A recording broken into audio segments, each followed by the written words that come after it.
Good morning student. ધોરણ 8 ના વિજ્ઞાનની અંદર આપણે લોકોએ લાસ્ટમાં વિદ્યુત ચેપ્ટરની પૂર્ણાવૃત્તિ કરી હતી. બરોબર. એ પહેલા વાત કરી લઈએ પરીક્ષાની. તો તમારા લોકોની એક્ઝામ હજી હમણાં ગઈ જ છે. બરોબર. હમણાં આઈ થિંક બસ પૂરી થઈ છે. હજી આપણો પેપર તો બહુ ટાઈમ પહેલા પૂરો થઈ ગયો. પેપર જોવાના શરૂ થઈ ગયા છે. ઘણા ખરા પેપર જોવાઈ ગયા છે. ઘણા લોકોએ સારું લખ્યું છે, ઘણા લોકોએ બહુ સારું લખ્યું છે, ઘણા લોકોએ બહુ ખરાબ લખ્યું છે. બરોબર. મેઇન વસ્તુ એ કે તમે લોકો ક્વેશ્ચનથી આગળ કેમ ભાગો છો? તમને કીધું છે કે 2 માર્કનો ક્વેશ્ચન હોય તો પેજ ભરી જ દેવાનો. પછી ભલે તમારે 5 માર્કનો લખાય એટલું ભલે લખી લો. બરોબર. એટલે ઘણું બધું કહેવાનું છે, પણ જ્યારે આપણે વાલે મીટિંગ કરશો અથવા તો રૂબરૂ મળશું ત્યારે હું નામ વાઇઝ અથવા રિઝલ્ટ લેવા આવું ત્યારે કહીશ કે કોને કોને કેટલું છે. આજે આપણે એક નવા પ્રકરણની શરૂઆત કરીએ. બરોબર. આપણા ચેપ્ટર પૂરા થયા છે 11, 12, 13, 14. બરોબર. કન્ટિન્યુ તો આપણે લાઈનમાં ચાલીએ છીએ, આપણે આડાવાળા થતા જ નથી. એટલે શું બધું વ્યવસ્થિત પૂરું થઈ જાય. ચેપ્ટર નંબર 11, 12, 13 અને 14 ચાર ચેપ્ટર આપણા કમ્પ્લીટ થઈ ગયા છે. બરોબર. મૂળ આપણા 18 ચેપ્ટર છે. બરોબર. 4 કમ્પ્લીટ થઈ ગયા, 4 બાકી છે. એટલે ગણીએ તો આ સત્રનું 50% સિલેબસ આપણો પૂરો થઈ ગયો છે. બરોબર. એટલે સ્વાધ્યાય પોથી પૂરવા મળજો. જ્યાં અટવાવ 1 માર્કના ક્વેશ્ચન કોઈ ન સમજાય એની ટાઈમ મને કોલ કરજો. બરોબર. આજે આપણે નવા એક ચેપ્ટરની શરૂઆત કરીએ.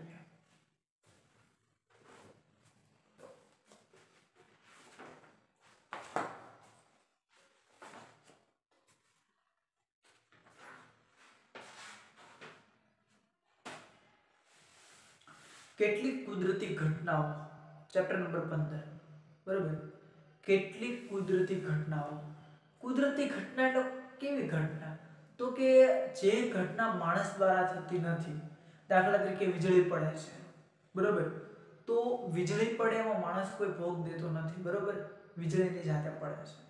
પૂર આવે છે, નદીઓમાં પૂર આવે, વરસાદ આવે, ભૂકંપ આવે, ધરતીકંપ થાય. આ બધી ઘટનાઓ છે કુદરતી ઘટનાઓ છે. તેની અંદર માણસ કોઈ નિયંત્રણ કરી શકતો નથી. બરોબર. ખૂબ વરસાદ પડે, શું કરીએ કે માણસ રોકી શકે વરસાદને? વીજળી પડે તો માણસ એને રોકી શકે? ધરતીકંપ થાય તો માણસ એને રોકી શકે?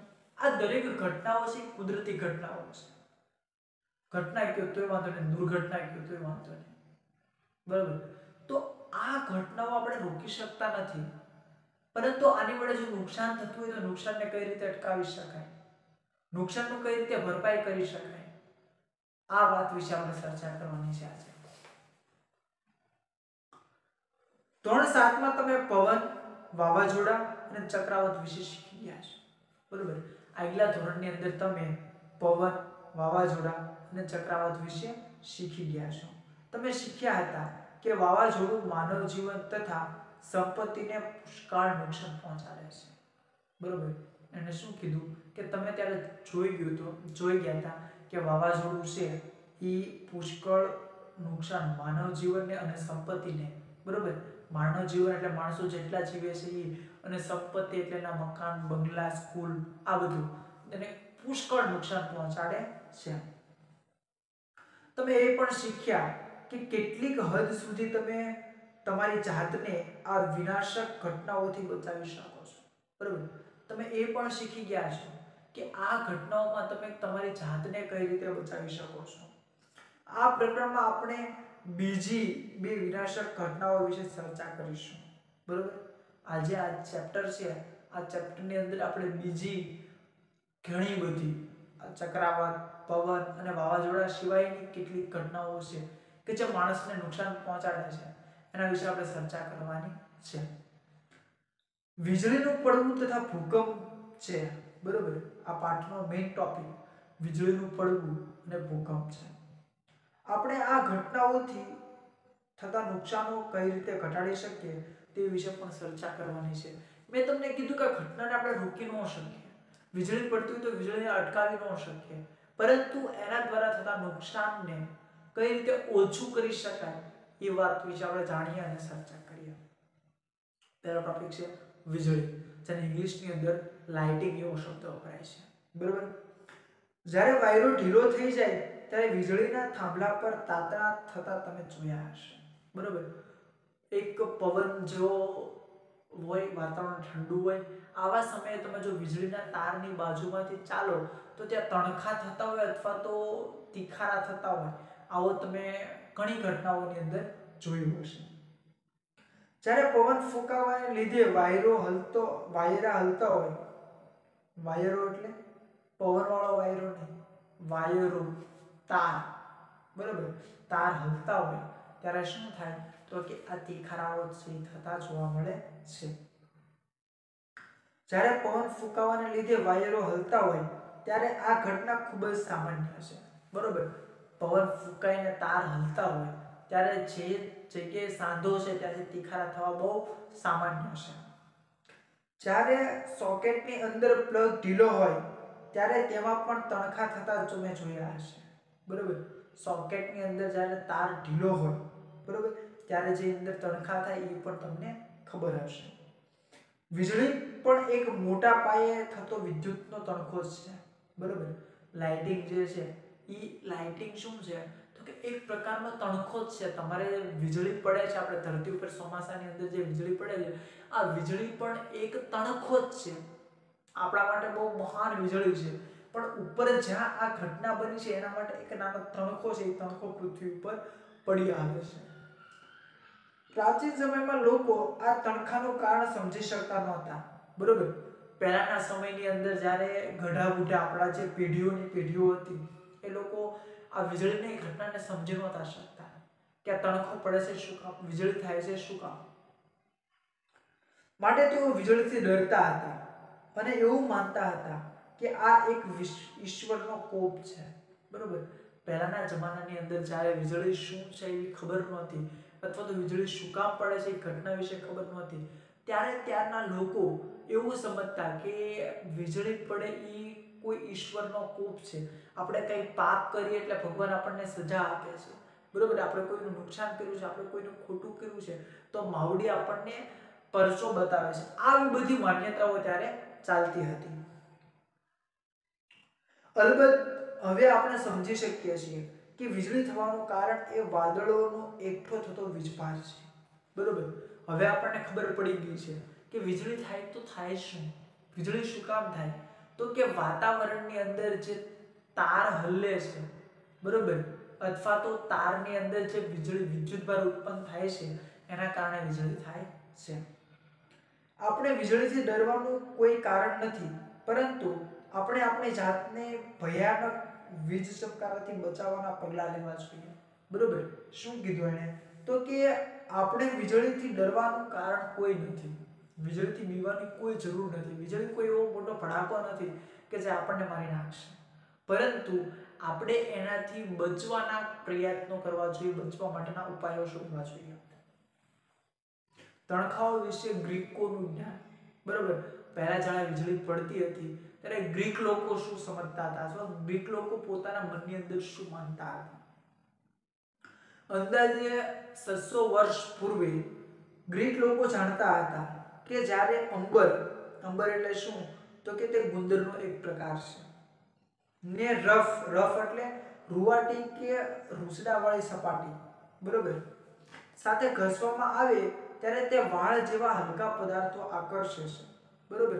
એ લોકો ત્યારે જાણતા હતા કે કોઈ રેશમનો જે ભાગ છે, બરોબર, કોઈ એક સળિયો છે એને આ રબર સાથે જો ઘસવામાં આવે, બરોબર, તો પાતળા એવા તારને પોતાની તરફ ખેંચતું હતું, પોતાની બાજુ ચોંટતું હતું. તમે નોંધ્યું હશે કે જ્યારે તમે ઊનના એક પોલિસ્ટર કાપડને અંધારામાં ઉતારો છો ત્યારે તમારી રૂવાટી ઊભી થઈ જાય છે, બરોબર. તમારા શરીરની જે રૂવાટી છે એ રેશમના કપડાથી જો તમે પહેરેલા હોય ને ઉતારો તો એમની સાથે ચોંટી જાય છે, ઊભી થઈ જાય છે. અને તમે તણખા પણ જુઓ છો અથવા તડતડ અવાજ સાંભળો છો, બરોબર. કપડા જ્યારે તમે ઉતારો છો ત્યારે અવાજ કેવો તો કે ક્યારે શિયાળાનો સમય હોય ને રેશમના કપડા પહેર્યા હોય તો જ તે, બરોબર, થાય છે.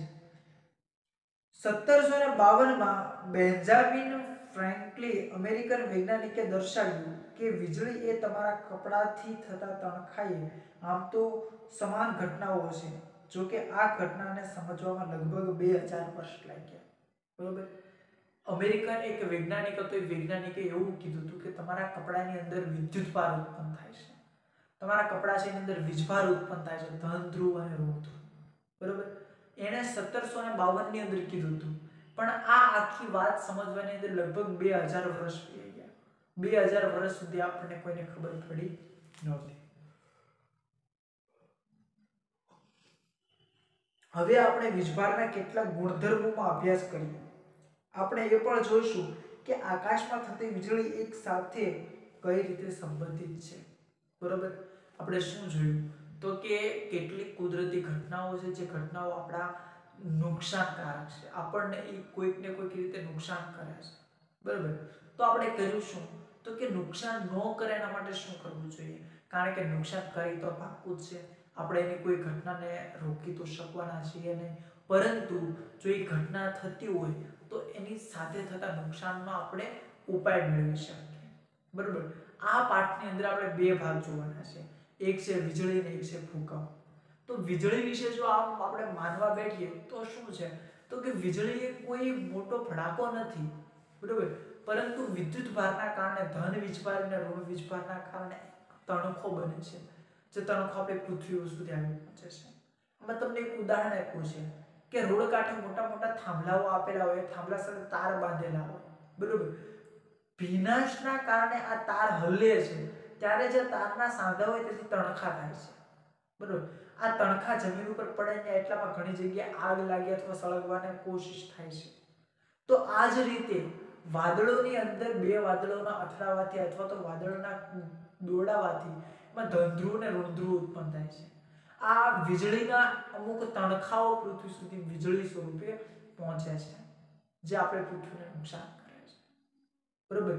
તો આ નુકસાનને આપણે અટકાવી તો નથી શકતા, પરંતુ તો કરીએ શું તો કે નુકસાનની સામે પગલાં તો લઈ શકીએ. બરોબર. તો એને આપણને વાત કરી કે પહેલાના જમાનામાં જે લોકો હતા એ આ વીજળીને સમજી નહોતા શકતા. એ લોકો એવું માનતા કે આપણે પૃથ્વી પર પાપ વધી ગયો છે, આપણે કંઈક પાપ કર્યા છે એટલે ભગવાન આપણને એની સજા આપે છે. સમજો છો તમે? પહેલાના જમાનામાં લોકો શું કહેતા તો કે આપણે કંઈક પાપ કર્યા છે, આપણથી પાપ વધી ગયા એટલે ભગવાન એની સજા આપણને આપે છે. આ રીતે નવા કેટલા બધા આઈડિયાઓ હતા કે જે કંઈક ને કંઈક રીતે આપણને ખૂંચતા હતા. બરોબર. આગળ મિત્રો આપણે વાત કરીએ તો ગ્રીક લોકોએ પોતાની રીતે વીજળીને એક અલગ અંદાજમાં જોઈ. એણે શું કીધું કે 600 વર્ષ પહેલા વીજળી જે હતી, બરોબર, એ ગ્રીકે ખબર નહોતી, પણ એ લોકોને કાચના સળિયાને રેશમ સાથે ઘસવાથી વિદ્યુત ભાર ઉત્પન્ન થાય એ ખબર હતી. એ લોકોને ખબર હતી કે રેશમનો કોઈ ટુકડો હોય એને તમે કપડા સાથે ઘસો તો ધનધ્રુવ અને ઋણધ્રુવ ઉત્પન્ન થાય. બરોબર. હવે 1752 ની અંદર અમેરિકાના એક વૈજ્ઞાનિકે કીધું હતું, 1752 ની અંદર અમેરિકન વૈજ્ઞાનિકે કીધું હતું કે આપણે જે કપડા ઉતારીએ છીએ રેશમના કપડા, એની અંદર ધનધ્રુવ અને ઋણધ્રુવ ઉત્પન્ન થતા હોય છે. બરોબર. આ વાતને એને સર્જા આપણને કરી હતી, પરંતુ આપણે એ વાતને સમજી શક્યા નહોતા. બરોબર. એ વાત સમજવાની અંદર આપણને 2000 વર્ષ વી ગયા. 2000 વર્ષના અંતે આપણને ખબર પડી કે આ એક વીજળી નામના ટોપિકની વાત કરી છે. બરોબર. આગળ આપણે જોઈએ વીજભારથી પ્રકૃતિ સમજવા માટે થોડી પ્રવૃત્તિઓ કરીએ. બરોબર. વીજભાર, ધન વીજભાર અને ઋણ વીજભારને સમજવા માટે અમુક પ્રવૃત્તિઓ કરીએ. પણ આ અગાઉ તમે જે રમત તરીકે રમ્યા છો તે યાદ કરો. જ્યારે તમે પ્લાસ્ટિકની ફૂટપટ્ટીને તમારા કોરા વાળ સાથે ઘસો છો ત્યારે ફૂટપટ્ટી કાગળના નાના ટુકડાને આકર્ષી શકે છે. આપણે આગળ વીજળીના અમુક મુદ્દાઓ જોવાના છે, પરંતુ આ મુદ્દાઓ જોતા પહેલા તમને શું કીધું કે તમે એ વાત યાદ કરો કે પ્લાસ્ટિકની સ્કેલ છે, આ સ્કેલને તમારા વાળ સાથે ઘસવાથી વિદ્યુત ભાર ઉત્પન્ન થતો હતો.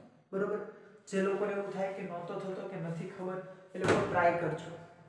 તમારી પાસે સ્કેલ હોય ને, સ્કેલને તમારા વાળની અંદર ઘસવાની, ફૂલ ઘસવાની, પછી જે છેડે ઘસે છે ને એને કાગળના પેલા નાના નાના ટુકડા કરી નાખવાના, નાના નાના ટુકડા કરી નાખવાના, એક જગ્યાએ મૂકી રાખવાના, તો સ્કેલને ઘસીને નજીક લાવવાની, તો એ કાગળના ટુકડા છે તમે સ્કેલ આરે ચોંટી જશે. પેન હોય ને પેન, એના તમારા કપડા સાથે ઘસવાની, ખૂબ ઘસવાની, પછી રાતે કાગળના ટુકડા પાસે રાખવાની, એ ટુકડા છે ચોંટી જશે.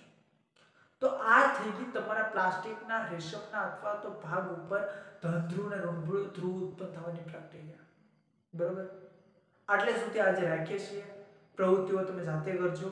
આગળના આપણે ભાગ જોશું આગળના લેક્ચરની અંદર. આજના લેક્ચરમાં આપણે રાખીએ છીએ.